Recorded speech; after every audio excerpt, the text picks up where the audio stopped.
ఇక తమిళనాడు, కేరళలో కూడా బీజేపీకి నష్టమే జరిగింది. ఈసారి ఖచ్చితంగా తమిళనాడులో సీట్లు వస్తాయని కమల్నాథులు ఆశించారు. కానీ ఇక్కడ 1 నుండి 2 స్థానాల్లో మొదట ఆధిపత్యం కనబరిచిన బీజేపీ తర్వాత వెనుకబడింది. మొత్తం 39 ఎంపీ స్థానాల్లో మోదీ నేతృత్వంలోని ఎన్డీఏ కూటమి 1 సీటు గెలుచుకోగలిగింది.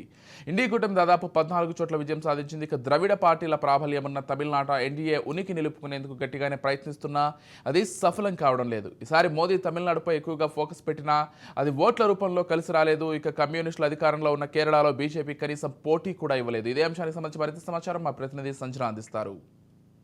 దేశవ్యాప్తంగా జరుగుతున్న ఎలక్షన్ కౌంటింగ్ పై అయితే ఆసక్తి నెలకొంది. ఇప్పుడు ఏ స్టేట్స్ లో ఏ పార్టీ గెలుస్తుంది అనే దానిపై ఇప్పుడు మనము చూద్దాం. సో ఫస్ట్ వచ్చేసి మనం చూస్తే కేరళ. సో కేరళలో చూస్తే ఇప్పుడు 2024లో మొత్తం స్థానాలు అయితే 20 స్థానాలు ఉన్నాయి.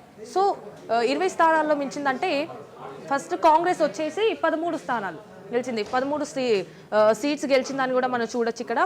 అండ్ ఇండియన్ యూనియన్ ముస్లిం లెగ్యూన్ చూస్తే లీడింగ్ అయితే మొత్తం 2 ఉన్నాయి. టోటల్ అయితే 2 సీట్స్ గెలిచిందని కూడా చెప్పొచ్చు. అండ్ మొత్తం కమ్యూనిస్ట్ పార్టీ ఆఫ్ ఇండియా చూస్తే లీడింగ్ మొత్తం చూస్తే లాస్ట్కి టోటల్ అయితే ఫైనల్గా 2 సీట్స్ వచ్చినాయని కూడా చూడొచ్చు మనము. And Bharatiya Janata party BJP చూసుకుంటే 0. అంటే ఇంతకుముందు అసలు 2019 నుంచి చూసుకుంటే మనము కేరళలో బీజేపీ ఒక్క సీట్ కూడా గెలవలేదు. కానీ ఫస్ట్ టైం అయితే కేరళలో బీజేపీకి అయితే బోని కొట్టిందని కూడా మనం చూడొచ్చు కేరళలో.